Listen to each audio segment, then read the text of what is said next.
Yeah. Articulate. He got real gangster with He it. stripped all that on it. Damn. All right. Is Dak's comments proof that contract negotiations between he and the Cowboys are going poorly? Yes, absolute proof. If you listen carefully, two things you'll hear and pick up on. One, both sides are leaking oil right now. And both sides really, are hypersensitive to where this contract will land in the court of public opinion and its fan base. Stephen Jones started this gangster stuff. He started this right after the Super Bowl, coming out talking about Dak's contract in the media. You know why? Because he wanted to see where it was going to land.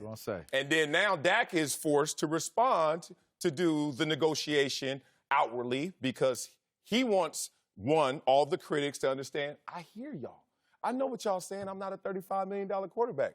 But damn it, it's appreciation. There's inflation. So appreciate me and my value and having the second most wins at my position since I entered the league. And what I've done in terms of leadership and building this team and done more, as you even said, than a Tony Romo at the time when he got paid in terms of divisional success and being a playoff quarterback. That said, you could just see that they both have rabbit ears. And it's a sad state. Because just pay the man and deal with the pressure and all the issues that come from it. But right now, they're trying to read all the tea leaves. I definitely think that this is a PR stunt by Dak Prescott because clearly the talks aren't going well. You can tell he's trying to be politically correct because he wants to sit up there and say Zeke, Amari Cooper, they all deserve to be paid, up there in the league. And then also, it has a hint of disingenuous. That's how I see it because... That's why I read it the way that I read it, but continue. Because Dak Prescott would be a fool to take a team-friendly deal. But the Dallas Cowboys would be a fool to pay him top money, $30, $35 million a quarterback. Simply because, and I think Dak knows this, if they pay him top money, they're not going to be able to pay Zeke what he's going to command. They're not going to be able to pay Amari Cooper. They're not even going to be able to pay Byron Jones what he's going to want when his contract comes up. And then guess what? Then you're left on a team that is dearth with talent, and now you got to bring it all on yourself as a quarterback, and he's not that type of quarterback. He's not a Tom Brady. He's not a Drew Brees. He's not a Ben Roethlisberger. So I think that, once again, you can definitely tell talks are not going well because you would have not seen this PR stunt that he tried to pull. And obviously, it's something that he thinks people can't see through. But it's too obvious for me. Donations. We got past the collection plate over here. Damn, Stanford, leave him alone. We gonna get paid still. I said it yesterday with the Melvin Gordon situation. I after being a part of a tremendously high-profile contract screw-up in my career, I think you got to work to try to keep things internally, even if the franchise takes it to the media.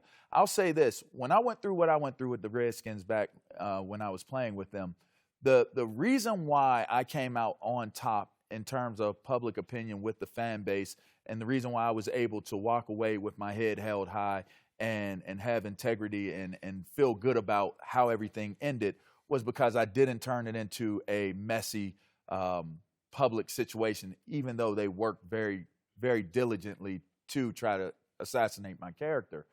I look at a guy like Dak Prescott. I was coming off of Pro Bowl seasons, off of having a different defensive coordinator every single year. And if you understand how hard it is to make a Pro Bowl, see how hard it is to make it under a different defensive coordinator. Yes. Dak Prescott did not have an amazing year by all things measured his sophomore season. It was a sophomore slump. He had an amazing rookie year, came out of nowhere in a lot of people's books. He gained the respect and the admiration. When you have the admiration and you're a media sweetheart and you're playing for America's team, don't ruin that. Don't ruin that. Let Zeke do that. Let Zeke be the character, right? You're the quarterback of the team. I'm going to tell you why he's doing it, though. It's very obvious. It's what Dak, this is speculation on my part, but what Dak is reacting to is the Pro Football Focus story that trashed him. And what speculation on my part, what Dak and his representatives believe is that somebody in the Cowboys organization dialed up Pro Football Focus. And they very well said, may hey, be. Tell the truth on this, dude. They very well. You got to counter that, LeVar. You can't sit there and let them write the narrative for you. They called him a profoundly average quarterback, and then he gonna walk around talking about I want $30 million. You can't have those two go together. Here is why I will disagree with. I don't disagree with the premise of what you're saying. I will disagree with the approach. If you are in your community and you're rooted in your community, can you go to San Diego and people will listen and respect what it is that you say? Yeah. Okay. See, what we don't understand is the connection between the fan and the player. I think it's a lot of times in the media and even by the franchises themselves is underestimated.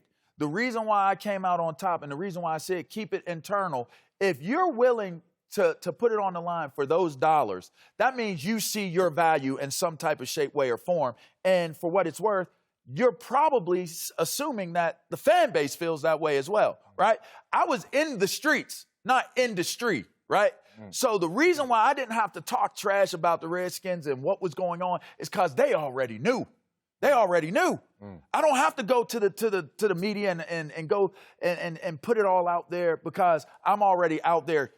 Show me the quarterback contract negotiation where a quarterback's ever said anything like this, where a quarterback has been publicly making public statements like this. Agents do this.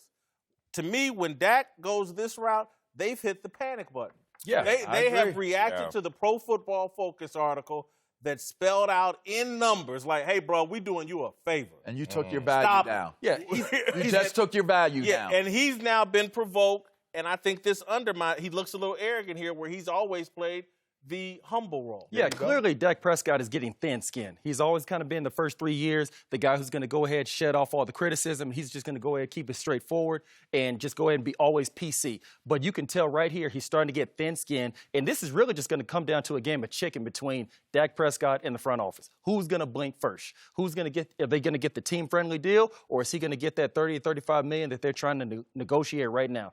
And I think that for Dak Prescott, if he wants to win a Super Bowl and then he can surpass everything that Tony Romo did, because we all know he never won anything for the Dallas Cowboys. If he wants to win a Super Bowl, he's going to have to go ahead and come up off that mountaintop and take a little bit less. That way they can go ahead and keep the player. I'm going to tell you the danger the Cowboys run into. Let's say he takes $27 million but feels bad about it, and his attitude changes. He's not the guy that stood by Jerry Jones during the anthem controversy.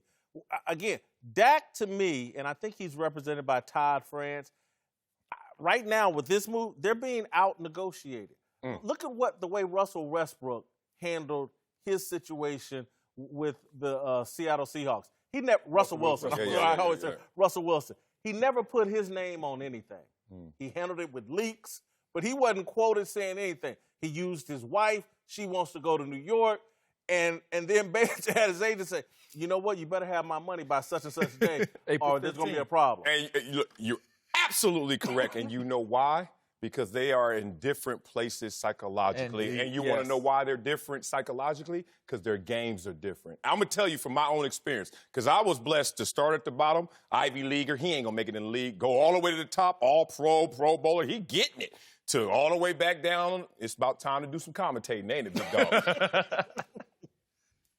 Dak just told on himself. It's a fear-based comment that comes. And I remember when I started to play not as well.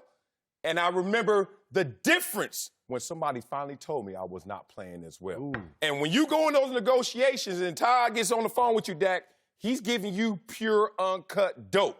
And he said, this is what they're saying. And it hit him. It stings. Because he knew it. He validated what they're saying. Now, Russell Wilson hears that. He's like, what? No way. That is no way. I know I'm doing everything. And the fracture in his mind is finally what we just saw in those comments. You know, the sad thing about it, Whit, is you take a guy who has, again, you have the admiration of the fan base. Now, by putting yourself out here like this and presenting yourself this way, if they do give him the money, he will never be able to live down or live up to what it is that they give him. He done. You done. I said it with RG3. I'm going to say it right now. He done. Damn. Thanks for watching. Subscribe here to get the latest from the show.